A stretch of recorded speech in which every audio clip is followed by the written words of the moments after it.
Hello. হ্যাঁ, আমি সুস্মিতা বলছি। আপনারা ভালো আছেন তো? হ্যাঁ, আজকে ওই শিক্ষক শিক্ষিকাদের উপরেই আমি টপিকটা রাখছি। সেটা হলো সেদিনকে সরকার যে বলেছিল না, যে তারা লিস্ট বার করবে যোগ্য অযোগ্যদের, তার উপর বেস করে তারা সারা দিন সারা রাত পরের দিন পর্যন্ত তারা আন্দোলনকারীরা ওখানে বসেছিল। তার উপরে আমি কিছুটা কথা বলতে চাই, বলা দরকার সেটা। এখন যেখানে 26,000 টিচার, নন টিচাররা বাতিল হয়েছে, কিন্তু 26,000 তো ওখানে আন্দোলনকারী হিসেবে তো 26,000 ওখানে ছিল না। এখন 26,000 যদি ওখানে থাকে, আন্দোলনকারীরা যদি ওখানে 26,000 যদি ওখানটা থাকে, তাহলে অন্তত পক্ষে 3 থেকে 4 কিলোমিটার রাস্তা আটকে যেত আন্দোলনকারীদের দ্বারা। সেটা কিন্তু হয়নি বা হবে না, হওয়ার মতন পরিস্থিতিও না, কোনোদিনই হয় না। আর এক কথা, এবং 26,000 তো হয়নি, উপরন্তু আমার গেসিং বা আনুমানিক, মানে ওরা ম্যাক্সিমাম বলছি 10 ভাগের 1 ভাগ লোক আন্দোলনকারী হিসেবে ওখানে যোগ দিয়েছিল, ওখানে উপস্থিত ছিল। এইবারে যে আন্দোলনকারীদের সংখ্যার মধ্যে আমি কত পার্সেন্ট কারাকে রয়েছে সেটাও আমি একটু হিসেবে এসেছি।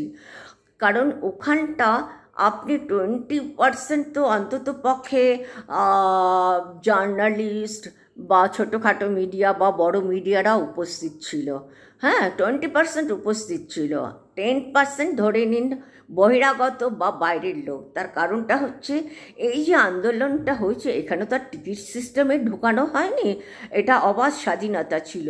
কেউ কারো হিসেব রাখেনি কতটা সত্যি মিথ্যে এখানটা আছে লোক। হ্যাঁ, 10%। আর তার মধ্যে অন্তত পক্ষে 50% ছিল দলীয় রাজনৈতিক টিচাররা, দলীয় রাজনৈতিক জায়গার টিচাররা, রাজনীতি করার টিচাররা, এবং বিরোধী দলের তারা সব ছিল। বেশিরভাগই 50-50 করে হলেও সেখানে বিরোধী দুটো দলের লোক ওখানটা উপস্থিত ছিল। আপনারা নিশ্চয়ই বুঝতে পারছেন আমি কাদেরকে মেনশন করছি। ভালো করে বুঝতে পারছেন ওখানটা। তাও বলে দিই, বলতে ক্ষতিটা কি, বিজেপি আর সিপিএম, এরা দুজন তো নাছোড় বাঁধা হয়ে কাজ চালাচ্ছে। তো এই আপনার অভয়ার মৃত্যুকে কেন্দ্র করে চলছে। অভয়ার মৃত্যুর পেছনে যে কত বড় ষড়যন্ত্র, এখন সেটা কেউ প্রকাশ বার করতে পারেনি।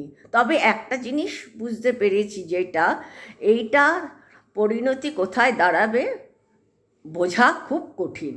যাই হোক, এখন যেটা নিয়ে আলোচনা করছি, 50% আমি বললাম বিরোধী দলরা রয়েছে। বিরোধী দলের মধ্যে 25-25 ধরে নিন, দুটো দল আছে। এবং খুব একটা অন্য কোনো দলের লোক, বিশেষ করে যেমন কংগ্রেস আছে কিনা ডাউট আছে। সেখানে আন্দোলনকারীর মধ্যে তো নিশ্চয়ই আশা করি তো সরকারি মানে সমর্থক বলতে তৃণমূলের নিশ্চয়ই থাকবে না সেখানে।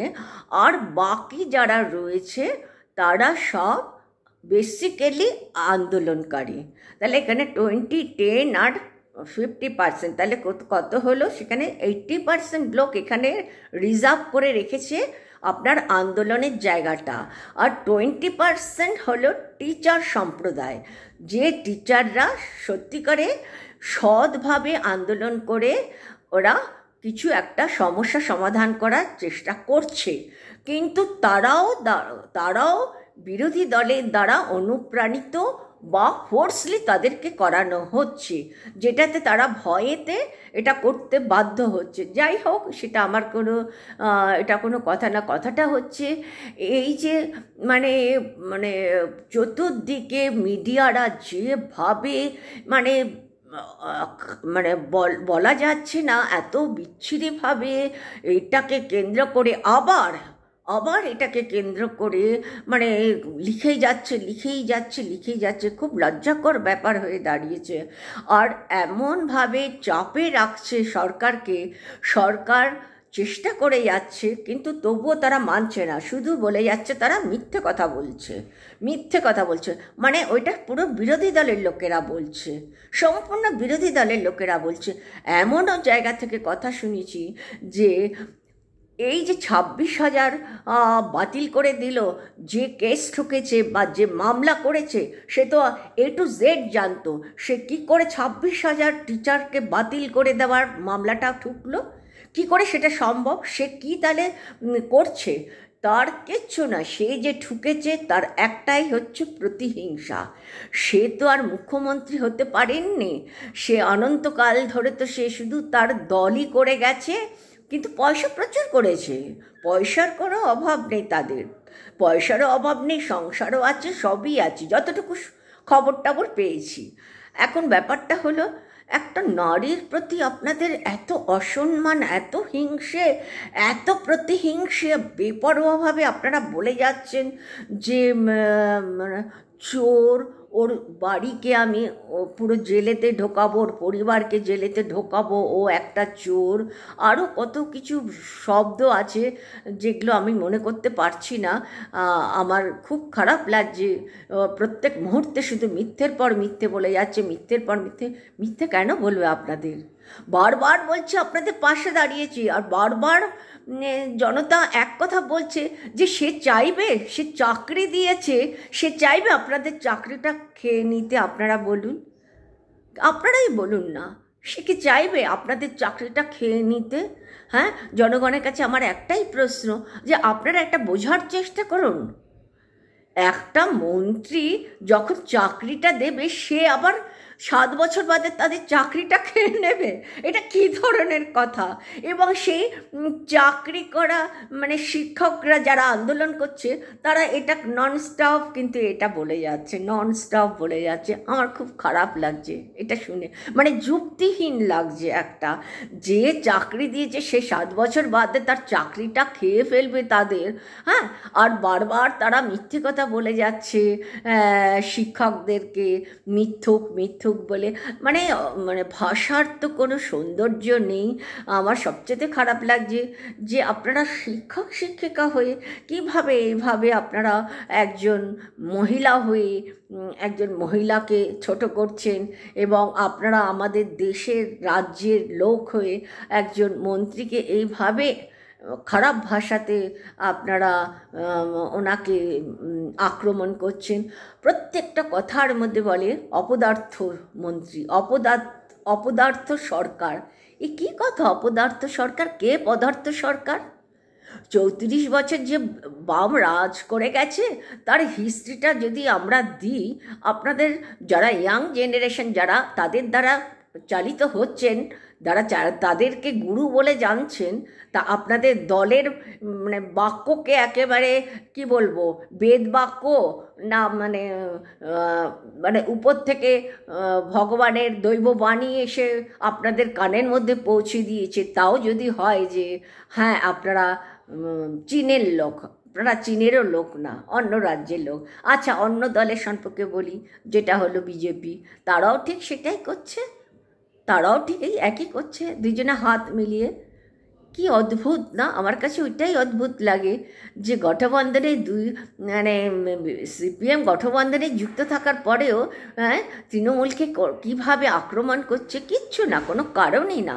যে করছে বা যারা করছে তাদের একটাই শুধু রাজনৈতিক সুযোগ সুবিধাগুলো সম্পূর্ণভাবে দখলে আনা, এক কথাকে রাজ্যকে নিজেদের আওতায় আনা।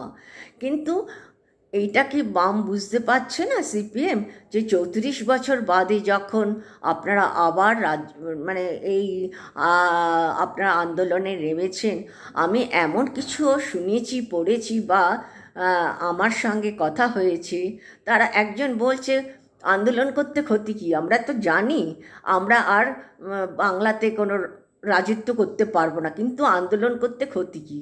কি অদ্ভুত একটা কথা, যার মধ্যে কোনো যুক্তি নেই, বিচার নেই, অর্থ নেই, মানবিকতা নেই, মনুষ্যত্ববোধ নেই। তারা কি করছে? আন্দোলন করতে ক্ষতি কী? আমি আন্দোলন করব, আমি সংগ্রাম করব। কিসের সংগ্রাম?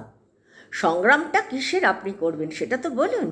কার সাথে সংগ্রাম করবেন? কেন শান্তি রক্ষা করে সব কিছু হয় না? রাজনীতি করছেন, করুন না, আপনারা শান্তভাবে সব কিছু করুন, রাজনীতির মধ্যে থেকে করুন। কিন্তু এই আজ বাংলাকে এই 8 মাস 9 মাস ধরে নন স্টপ খুন হচ্ছে, রেপ হচ্ছে, চাকরি খাচ্ছে, তারপরে তোমার ওয়াকআপ কেন্দ্র করে মানে বিশাল বড় বড় এক একটা ঘটনা ঘটাচ্ছে। আচ্ছা, এগুলো করে আপনাদের লাভটা কি হচ্ছে? আর আপনারা কি করছেন? অপদার্থ সরকার। আরে ঘটনাগুলো কে ঘটাচ্ছে? কোথায়? আগে তো হয়নি, এর আগে তো হয়নি। ঘটনাগুলো কে ঘটাচ্ছে? ওয়াকআপটা কোথার থেকে এসছে? ইয়ে করেছে, রাজ্য সরকার করেছে ওয়াকআপ নিয়ে ঝঞ্ঝাট? ওয়াকআপটা উঠলো কেন? ওয়াকআপ শব্দটাই এসছে কেন?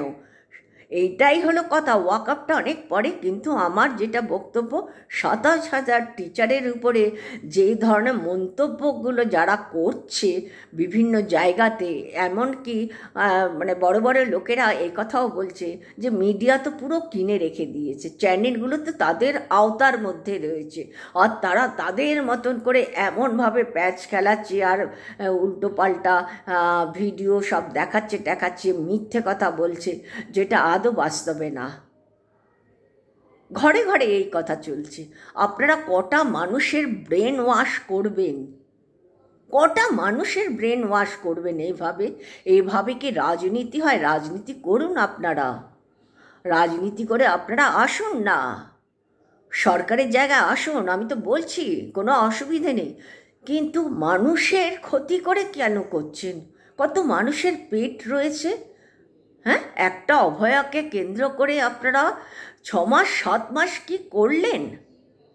তার মধ্যে 4-5খানা রেপ মানে ধর্ষণ আর খুন হয়ে গেল। এখন স্টপ হয়ে গেছে সেগুলো, এখন আর হচ্ছে না। কিন্তু কিসের জন্য হচ্ছে না? কারণ এই কেসটা বন্ধ হয়ে গেছে, তো বেশি এখন তো উঠতে পারছে না। এখন আবার নতুন শুরু হয়ে গেছে অন্য রকম কেস, সেটা নিয়ে আমি আলোচনা করব না। কিন্তু আমার একটাই কথা, যে আপনারা আর এসব করবেন না। আর শিক্ষক যারা, আমার মনে হয় না শিক্ষকরা এতটা খারাপ, এত অমানবিক, এত মনুষ্যত্বহীন আমার এটা মনে হয় না। আমাদের বাংলার লোকেরা যে এতটা খারাপ হবে আমার ধারণা নেই। তবে মুষ্টিমেয় লোক যারা এই বিরোধী দলের দ্বারা চালিত হচ্ছে বা যারা দল করছে, তারা